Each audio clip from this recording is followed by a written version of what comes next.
Had a great education for 10 years. I thought Meadowbrook really prepared me well. Instantly, this was kind of a community that I wanted to be a part of.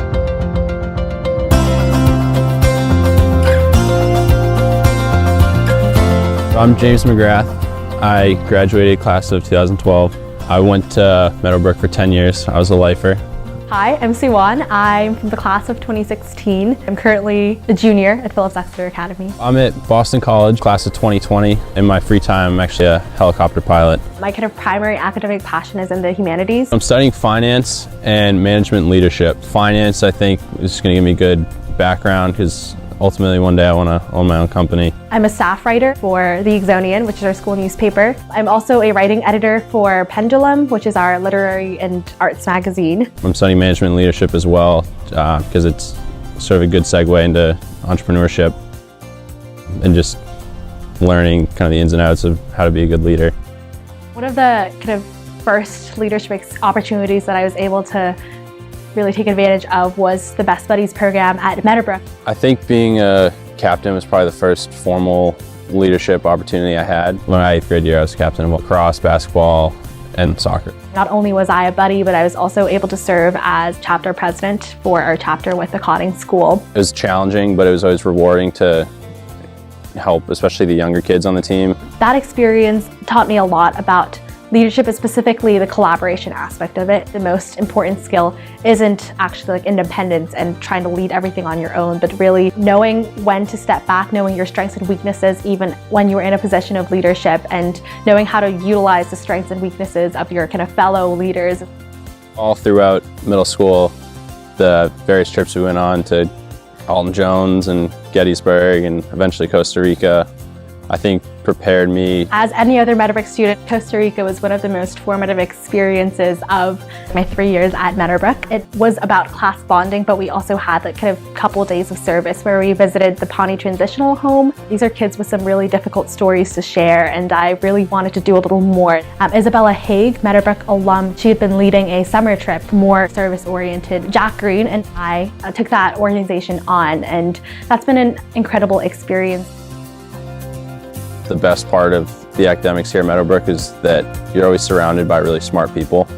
It helps you grow and helps you learn more because not only are you learning from the teachers, but you're also learning from your peers. All of our teachers, they're so passionate about their teaching that they get just as excited about our discoveries as we do. A lot of fun memories about all of us just like jumping up in our chairs in the breakout room after kind of understanding that image from The Lord of the Flies, kind of grotesque, but also like very loaded with meaning. I remember reading Lord of the Flies in Miss Wibby's class. I think to this day it's still my favorite book.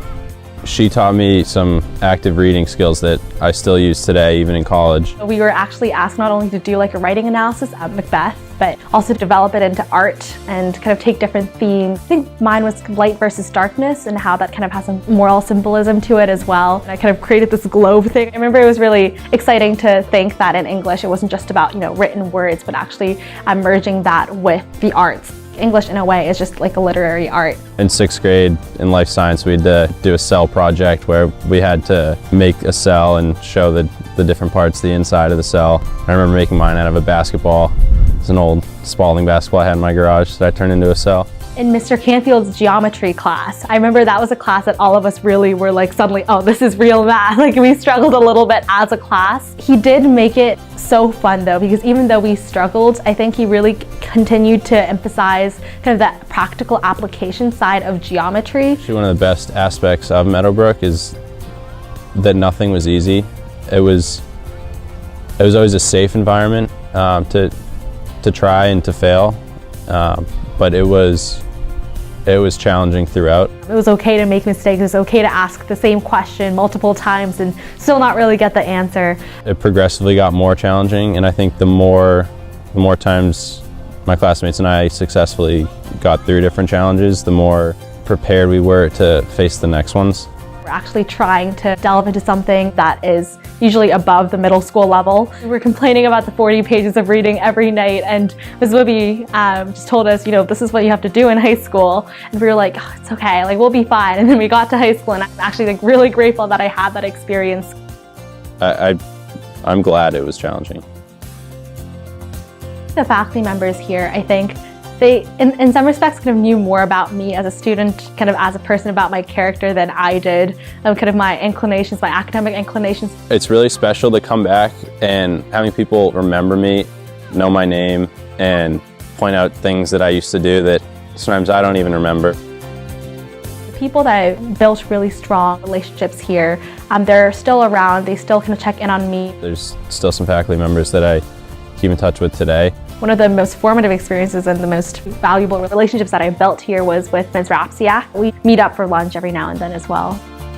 Meadowbrook, because it's such a small and intimate family-based community, everybody in your class really does become your friend. The friendships I've made with my classmates, I think I'll have for the rest of my life. In second grade, there's a homework collection box that we were supposed to put our homework in. And I remember having not done the homework, going to recess anyways, and then when being confronted about it, saying at first that I had put my homework in the box and I didn't know what happened to it. Mrs. Rodriguez and Mrs. Palmer called me on it, and I'm still sorry. James, we forgive you.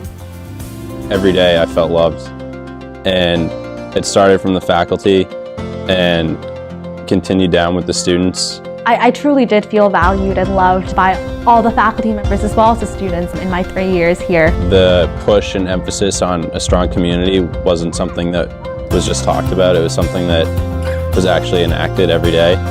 It's not always me reaching out, but the fact that people still want to know how I'm doing, how high school has been going. Every single day I love showing up to school, and I remember being sad to leave, and it really just stemmed from being loved.